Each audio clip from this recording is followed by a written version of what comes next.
কথা বলছেন তাই না?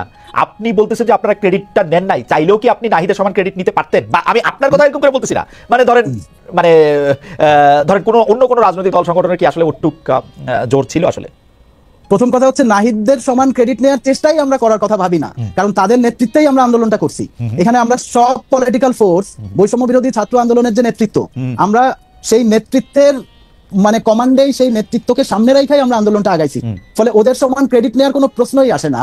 আমার আলাপটা ওইখান থেকে আসছে, যখন রাজনৈতিক গোষ্ঠীগুলি ক্রেডিট নেওয়ার পলিটিক্সটা শুরু করছে, ওই পয়েন্ট থেকে কিন্তু আমি কথাটা বলছি।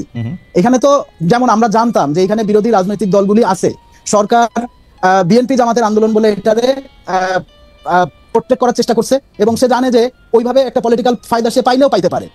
এখন আমরা যে জানতাম না যে এখানে কওমি স্টুডেন্টরা, বিএনপি কর্মীরা, জামাতের কর্মীরা আছে, সেটা কিন্তু আমরা জানতাম, এমন না যে সেটা আমরা জানতাম না।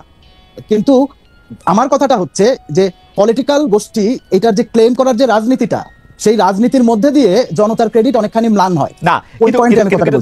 আমি আসলে আপনিও অনেক লেখালেখির সাথে জড়িত বিশ্লেষক, অনেক কিছু আমি ব্যাপারটা আসলে বুঝে দিচ্ছি যে যদি এখন জামায়াত বা শিবির এটা ক্লেম করে যে এই রাজনীতিটার মধ্যে প্রধান ইন্ধন তারা যোগাইছে, এটা বলে যদি তারা ইতিহাসের কাছে এবং জনতার কাছে যায় এবং এটা বলতে পারে, আপনি এটাকে নিফট ইন দ্য বার্ড করতে কেন চাচ্ছেন? না এটা কিছু না, এটা কোনোটা না, আপনারা কেন ক্রেডিট নিচ্ছেন? ক্রেডিট তো দাবি করতেই পারে, ওনারা ছিলেন, ওনারা তো ক্রেডিট দাবি করতেই পারেন। প্রথম ঘটনা হচ্ছে যে সেই ক্রেডিট দাবি করতেই পারে, করতে পারে না তা না, নিশ্চয়ই পারে। কিন্তু সেই ক্রেডিট করার যে রাজনীতিটা, সেইটা যদি হয় যে আচ্ছা আমরাই একমাত্র আন্দোলনের মূল কারিগর, আপনারাও বলেন, বাকি আপনারাও বলেন, আপনি বলেন যে আমরাই মূল কারিগর, অসুবিধা কিছু নাই।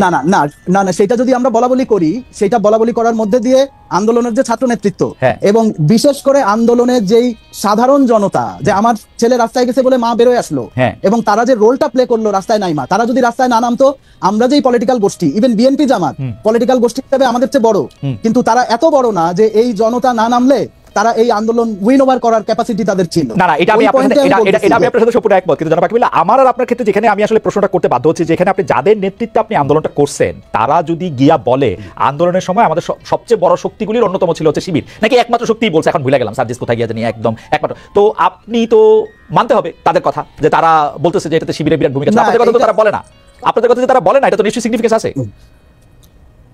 এইটা আমি জানি না, মানে সার্জিস এটা বললেও, সার্জিসে আমি আসলে মনে করি না যে সার্জিসি এখানে এই ন্যারেটিভ সার্জিসের বয়ান দিয়ে তৈরি হবে। আচ্ছা, কারণ এখানে আন্দোলনের অন্যান্য ছাত্র নেতৃত্বের সাথে আমাদের যোগাযোগ ছিল। এখন সার্জিস যদি ঢাকা বিশ্ববিদ্যালয়ের ছাত্র হয়ে সে যদি না জানে যে 2023-24 ইলেকশনের আগে সার্জিস কি জানে যে শেখ হাসিনার যে বিলবোর্ড, মেঘমল্লার রাজে ওই বিলবোর্ডটা গুড়াই দিল রাজু ভাস্কর্যের উপরে, এবং তারপরে তার একটা চোখ প্রায় নষ্ট হওয়ার উপক্রম হইল ছাত্রলীগের আঘাতে, এটার সিগনিফিকেন্স কত গুরুতর, সেটা যদি সার্জিসরা রিয়ালাইজ না করতে পারে, এবং বিশেষ করে বামপন্থী সাংস্কৃতিক কর্মীরা মুভমেন্টের সবচেয়ে গুরুত্বপূর্ণ ডার্ক পিরিয়ডটা ঢাকা শহরের মধ্যবিত্তরে নামানোর জন্য এই যে রোলটা প্লে করলো, এইটা আসলে হয়েছে কি, এটা আমি বলবো, এটা যদি রিয়ালাইজ না করতে পারে, ওটা মানে ইন্টেলেক্ট। বাকি আপনি আমার উপরে রাগ হয়েন না, পপুলার ন্যারেটিভটা হচ্ছে এরকম, আপনারা সেই ডার্ক পিরিয়ডে অনেক স্যাক্রিফাইস করবেন, এরকম করবেন, কিন্তু এরকম করতেই থাকতেন। হয়তো 15 বছর শেখ হাসিনা ক্ষমতায় থাকতো, 45 বছর থাকতো, আরো 45 বছর হয়তো থাকতো, আপনারা এটাতে কিছুই করতে পারতেন না, যেহেতু এই ফোর্সটার মধ্যে চূড়ান্ত এসে জড়ো হয়েছিল, যেহেতু শিবির এবং ছাত্রদল অনেক আত্মত্যাগ করেছিল, সেই জন্য আপনারা অল্প, শিবির বেশি, ছাত্রদল মাঝামাঝি, এবং বৈষম্য বিরোধী ছাত্ররা অনেক বেশি করে তারপরে শিবিরের পার্টিসিপেশন ছাত্রদলের চেয়ে বেশি, এটা কোনোভাবেই ফ্যাক্ট না। এখানে ছাত্রদলের নেতাকর্মীরা আরো বেশি পরিমাণে এই মুভমেন্টে, মানে ছাত্রদলের আমার মনে হয় জীবন দিয়েছে। আমার মনে হয় আমরা আলোচনা একটা জায়গায় আসছি, ডক্টর মির্জা গালিবের কমিউনিকেশনটাও একটু ভালো হয়েছে, আমরা ডক্টর মির্জা গালিবের কাছে একটু শুনতে চাই। ডক্টর মির্জা গালিব, আমি প্রশ্নটা করে রাখি, আপনি আলোচনাটা শুনেছেন, আমি আলোচনাটা আসলে এই ছাত্র রাজনীতির এই জায়গা থেকে, পেশি শক্তির ব্যবহার থেকে, মানে জাতীয় রাজনীতির প্রভাব এবং আমাদের রাজনৈতিক নেগেটিভটার জায়গাটা আসতে চাই। শুধু আপনাকে প্রশ্নটা করে রাখি, আপনি দেখেন গত 15 বছর ধরে, মানে এইটাও একটা পপুলার প্রশ্ন আর কি, যে গত 15 বছর ধরে ছাত্রদলের এমনকি বামপন্থী যারাই আওয়ামী লীগের বিরোধিতা করছে, তাদের কিন্তু অনেক ধরনের, মানে আমি কি বলবো, নৃশংস নির্যাতনের মধ্যে যেতে হয়েছে। অন্যদিকে আমরা দেখছি যে যারা শিবির করতেন, তারা খুবই আরামে ছাত্রলীগের মধ্যে নাম বদলিয়ে নানাভাবে ছিলেন, তারা তাদের পড়ালেখা শেষ করছেন, তারা বড় বড় চাকরি করতেছেন, তারা এখন বিশ্ববিদ্যালয়ের ভিসি হচ্ছে, তারা নানা কিছু হচ্ছেন। তো এইটাকে আপনি আসলে কিভাবে দেখেন, মানে কার আত্মত্যাগটা বেশি আসলে? মানে শিবির নিজেকে শিবির বলে নাই, না বলে এর মধ্যে ছিল, সবার সাথে মিলেমিশে ছিল, পরে এখন বলতেছে যে তারা শিবির, এবং শিবির অনেক কিছু করছে, মূল আন্দোলনটার মধ্যে শিবির এটা করছে, এইটা জায়গা থেকে যদি একটু বলেন ডক্টর মির্জা গালিব। খালেদ ভাই, ন্যারেটিভ কি আপনার, মানে আপনি ন্যারেটিভ বিশ্বাস করেন?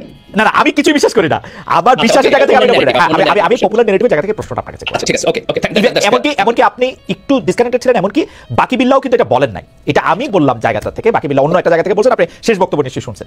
আচ্ছা জি, না থ্যাংক ইউ, আমি একটু আগের পয়েন্টে বলে এই জায়গাটাতে আসি। একটা জিনিস দেখেন, যে ক্রেডিট নেওয়ার পলিটিক্স, এই শব্দটার প্রেমিস আসলে ভুল, এটা এক ধরনের আপনার প্রোপাগান্ডা টাইপ টাইপের শব্দ।